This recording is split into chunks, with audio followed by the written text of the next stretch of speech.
Вітаем вас, шановныя сяброўкі і сябры. У эфіры праграма Усё не так, Віктор. Усё не так. Зянон Станіславович, гэта вы? Ну, а каго ты яшчэ чакаў? Ох, я так разгубіўся, у мяне ў пот вышыбла, што нават я забыў, каго я чакаў. Бо запрашаеш толькі розных блазнаў. Ну, дакладна не чакаў сёння ў госці палітыка.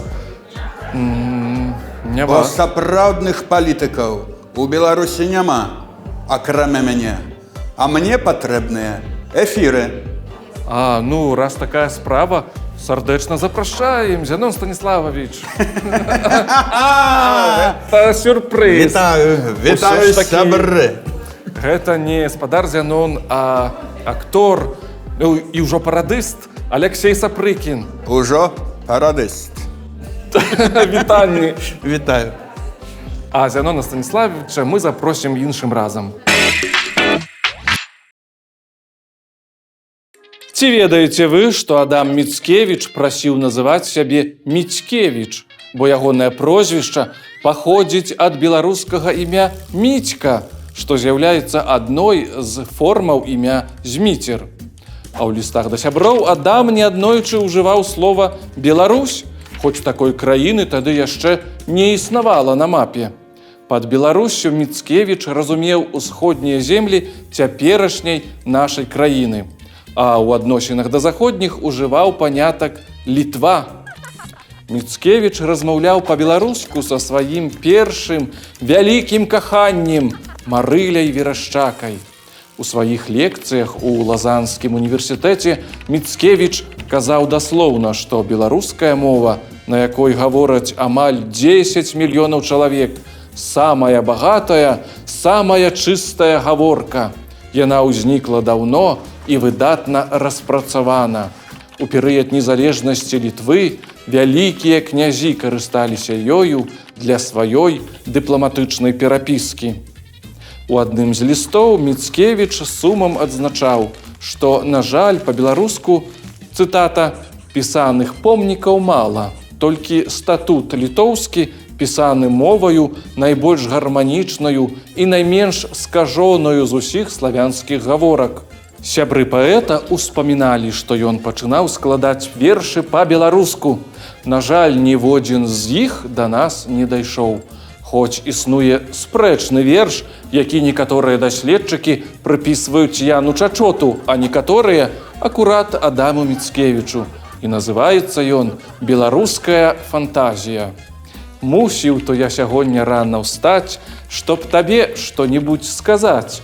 А чтоб сказаць складней і крэчы, сеў я сабе каля печы. А рэшту можна прачытаць у інтэрнэце, калі нехта зацікавіўся.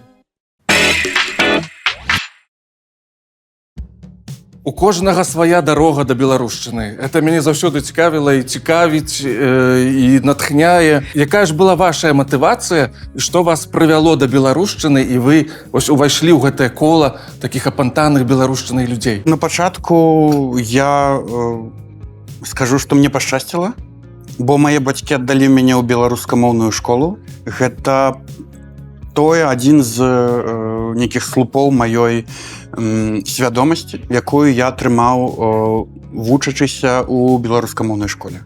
Калі там размаўляеш з нейкімі там людзьмі, сябрамі, якія не мелі гэтага досведу, то яны трошкі так па-добраму зайздросцяць, што ўсё ж такі гэта да мяне прыйшло раней, чым да іх. Бо ўжо ў свядомым узросце, калі далучаюцца нейкія іншыя пытанні, праблемы, гэта цяжэй зрабіць. Калі вы размаўляеце са сваімі, не ведаю, сябрамі, знаёмымі, вы успамінаеце нешта з гімназіі беларускамоўнай, нейкія выпадкі смешныя, магчыма, альбо ты, які найбольш запомніліся? Безумоўна, рэчы адбываліся паступова, пачынаючы, не ведаю, з прадметаў, калі ты кажаш нейкім іншым сваім сябрам. У мяне там матэматыка па-беларуску, фізіка, геаграфія. Яны вельмі так здзіўляюцца. А як гэта магчыма?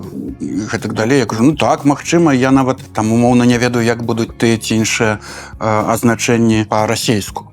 Бо фактычна гэтага не вучыў ніколі. І што самае цікавае, у час, калі я вучыўся, у мяне расейская мова выкладалася ў якасці замежнай. Гэта ўжо было за часамі, калі ў Беларусі было дзве дзяржаўныя мовы, але як вось на ангельскай мове нас дзялілі па групах, так і на расійскай нас таксама дзялілі па групах, каб вывучаць расійскую мову. А добрая была настаўніца ці настаўнік беларускай мовы і літаратуры? Ну, перадусім хачу падзякаваць сваёй настаўніцы пачатковых класаў, бо менавіта яна, напэўна, зрабіла найбольшы ўнёсак у веданне мной беларускай мовы. А што тычыцца ўжо наступных настаўнікаў, то яны вельмі часта змяняліся, на жаль. Так атрымлівалася, што, нягледзячы на гэта, цікавасць да беларускай мовы не знікала. І менавіта тады я першыню даведаўся пра лацінку. Яшчэ ў школе? Чытаючы, так. Хто было ў школьнай праграме, мы чыталі Багушевіча, вам аферуючы працу сваю, Каліноўскага з гісторыі Беларусі, канешне. Гэта было для мяне потым дзіўна, што, напрыклад, тыя ж самыя людзі, мае аднагодкі, яны чамусьці гэтага не ведалі. Хаця адукацыю мы атрымлівалі, ў прынцыпе, адно і тое ж. Пазней вы захацелі стаць географам. Ці мелі магчымасць стаць географам, але ўсё ж такі чамусьці акторства цягнула да сябе. Думкі перадусім у бацькоў, напэўна, былі, каб я паступіў на нейкую добрую спецыяльнасць, вывучаў, не ведаю, эканоміку, фінансы, што заўгодна. Але мяне ўсё жыццё цягнула сцэна. І яшчэ, ну вось, не ведаю, я яшчэ там з дзіцячага садка удзельнічаў ва ўсіх гэтых ялінках святочных. Потым ужо, вучачыся ў школе, я займаўся ў фальклорным ансамблі дударыкі, дзе мы аб'ездзілі паўсвету з гэтым ансамблем, з беларускай народнай музыкай. Гэта было выдатны час, калі, ну, гэта сапраўды разуменне цябе як носьбіта гэтай культуры, які нясе гэта не толькі беларусам, бо мы выступалі па Беларусі паўсюль, там і ў Клецку, у Паставах, у Гомелі, дзе-кольвек, але і па ўсім свеце. Нават у Паўднёвай Карэі выступалі. Потым ужо з'явіўся, як бы, у жыцці тэатр, дарэчы. Ён з'явіўся яшчэ за часамі майго навучання ў Беларускім дзяржаўным універсітэце. Студэнцкі тэатр. Дык вы вучыліся ўсё ж такі? Я вучыўся, мне страшна не падабалася вучыцца. Я не адчуваў сябе там сваім, адразу гэта зрабіў, але давучыўся ўсё ж такі і закрыў гэты гештальт перад бацькамі, што мне ёсць адукацыя. Каб іх супакоіць. Так, і далей пачаў займацца сваімі справамі. І так з'явіўся тэатр тады ўжо, так? Ну, тэатр, так. Ён паралельна з'явіўся, студэнцкія але гады. так. Ужо прафесійна стаў займацца тэатрам, скончыўшы універсітэт у 2015 годзе, калі далучыўся да беларускага свабоднага тэатра. Вы яшчэ працавалі нейкі час на арт-сядзібе культурнай пляцоўцы. Вось у чым быў феномен гэтай пляцоўкі, што так шмат людзей яна змагла вось натхніць на беларушчыну, і яна была такая вядомая, папулярная, шмат івентаў, розных мерапрыемстваў праводзіла, шмат пра яе гаварылі, цытавалі. У чым жа ж быў гэты феномен? Гэта было праз любоў, праз пяшчоту, праз цікавыя праекты, але таксама важным момантам, мне падаецца, было, што мы свядома неяк пазбягалі ці унікалі гэтых палітычных тэмаў. Тут класныя, маладыя людзі, цікавыя, модныя, забаўныя. Так, яны гавораць па-беларуску, яны штосьці прыдумляюць. Такім чынам, вось моладзь цікавілася і прыходзіла, і рабіла свае праекты. Праз арт-сядзібу па маіх падліках прайшло 4 пакаленні моладзі. Нягледзячы на тое нават, што арт-сядзіба пазбягала палітычных нейкіх тэмаў і заангажаванасці ў палітычныя нейкія акцыі, яе і так пачалі пераследаваць, так закрылі, і Павел Белавуз, кіраўнік, заснавальнік і кіраўнік, трапіў у турму на 13 гадоў. На жаль, так. І было пастаўлена яму ў віну тое, што ён здрадзіў дзяржаве нават, так? І распаўсюджваў ідэі беларускага нацыяналізму. Як гэта абсурдальна, ўсё абсурдна гучыць. Менавіта. Здрадзіць дзяржаве. Ну, тут хутчэй за ўсё правільная фармулёўка будзе здрадзіў уладзе, бо яна думае, што ёй здраджваць. Хаця ён ніколі ёй не заігрываў, ніколі не быў... Ніколі ёй не прысягаў. Прысягаў, так. Пазней ёй здраджваць, правда? Алексею, а як ваша эміграцыя перажываецца? Ведаеце, я вось недавно падумаў, што для тых, хто гаворыць у штодзённым жыцці па-беларуску, вось калі закрануць эту тэму мовы, так? Ну вось мы знаходзімся ў эміграцыі, хто у якой краіне, але ва ўсіх гэтых краінах ёсць адно падабенства. дзяржаўная мова там не беларуская. І ў Беларусі дзяржаўная мова, як бы яна афіцыйна была беларуская, але рэальна яе было Так. вельмі мала, і я як бы ў гэтым плане не адчуў нейкіх зменаў каласальных, толькі прыйшлося, не прыйшлося, это было маё жаданне вывучыць новую замежную мову для мяне. Увогуле я лічу, што ведаць мовы класна, патрэбна, важна і нават расейскую. Слухайце, ведаць расейскую, але не перабольшвайце з ёй. Яшчэ я хацеў закрануць такую тэму. Гумар беларускі. Ён адрозніваецца нечым вось ад гумару суседзяў нашых, ці ён мае нейкую сваю спецыфіку, ці ўсё ж падобныя вельмі? Што тычыцца гумару, тут вось мы, беларусы, такія трошачкі ў гэтым плане дасціпныя, бо мы баімся кагосьці пакрыўдзіць. Бо гумар гэта што? Гэта трошачкі такое пра ёсць так.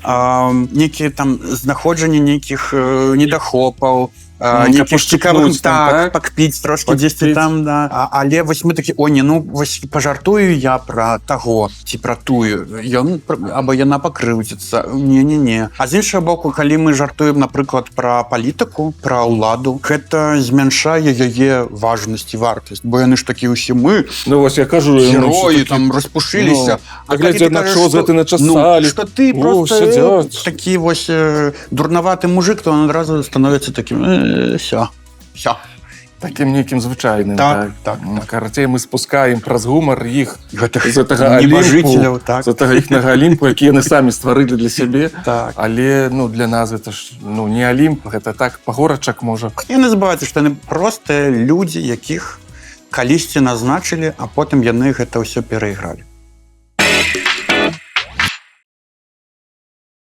І вядома, шаноўнае гаспадарства, нельга абражацца на жарты і, да прыкладу, на пародыі, бо гэта ўсё знак таго, што гэтая асоба важная, да яе прыслухоўваюцца, і яна мае прызнанне. Алексею, а на каго ты сёння падрыхтаваў пародыі? Падрыхтаваў сёння колькі пародыяў на вядомых і не вельмі, можа быць, такіх агульнавядомых беларусаў. Пачаў я ўжо з Зянона Пазняка на пачатку.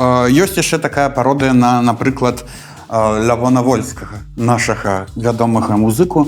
І ён вось так вот гаворыць: сябры, давайте зараз заспяваем мою любимую песню «Тры чарапахі». Вось. А там, дзе Лявон Вольскі, там і Піт Паўлаў, конечно.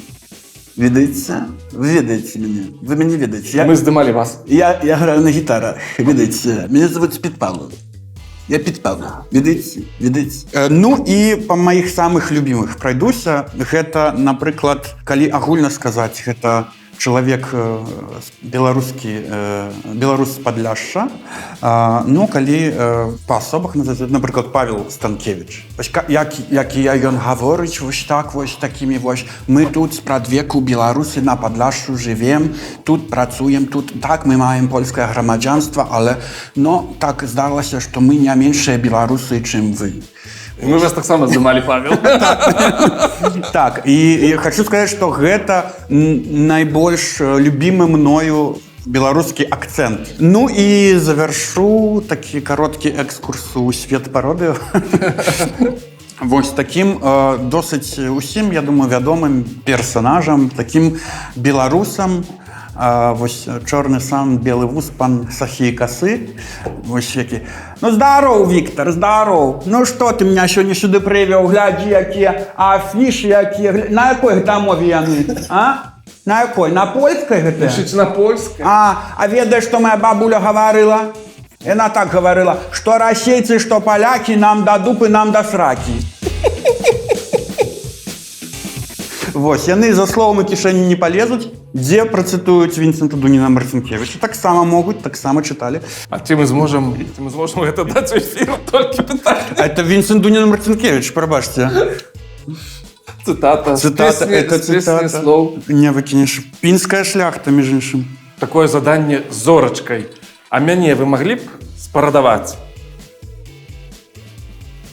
Боже. Трэба больш. І, шаноўныя сябры, Не ведаю, цяжка, пакуль цяжка. Буду вучыцца. Я ўсё ж такі пачынаючы парадыст. Калі што, тады запрашу вас мяне падмяняць. Калі захварэю там, ці што? Окей, буду Дамовились. за кадрам, войсовером. Можна і ў кадры з маскай.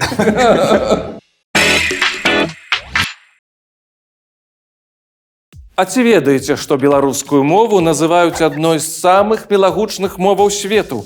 Нароўні з італьянскай. І нават кажуць, што замежнікі, якія яе чуюць, сцвярджаюць, што нашая мова нібыта створаная для прызнання ў каханні. Такая яна пяшчотная і мяккая. Нам, беларусам, вядома, дужа прыемна гэта чуць. А што ж за гэтым стаіць? Суб'ектыўнае адчуванне ці нейкія рэальныя моўныя з'явы і факты? Сёння і ў нашых наступных перадачах паспрабуем у гэтым разабрацца. І заадно паўтарыць важныя правілы беларускага вымаўлення і правапісу. І пачнем са з'явы акання. Калі казаць пра асаблівасці ўспрымання галосных гукаў чалавечым вухам, то менавіта адкрыты гук «а» звычайна асацыюецца з пяшчотай, шчырасцю, каханнем, у адрозненне ад, скажам, закрытага гука «і». А як мы ведаем, у беларускай мове частотнасць ужывання гука «а» самая высокая сярод усіх еўрапейскіх моваў. І гэта факт. Нагадаю асноўныя правілы акання. У «а» не пад націскам можа пераходзіць як «о», так і «э». Дом – дамы, цэгла – цагельня. Беларускае аканне гучыць вельмі выразна, бо практычна не мае рэдукцыі, як у расейскай мове. Параўнайце вымаўленне наша «малако», расейскае «малако». Аканне ў нашай мове, як чуецца, так і пішацца, то бок паводле фанетычнага прынцыпу правапісу. Ненаціскное «о» пераходзіць у «а» ва ўсіх словах незалежна ад паходжання. Галава, арганізм, трыа. Запомніце, што ў спалучэннях «ро», «ло» «а» гістарычна чаргуецца з «ы». Гром – грымоты, глотка – глыток. Ненаціскное «э» чаргуецца з «а» ва ўласна беларускіх словах і шмат якіх старых запазычаннях.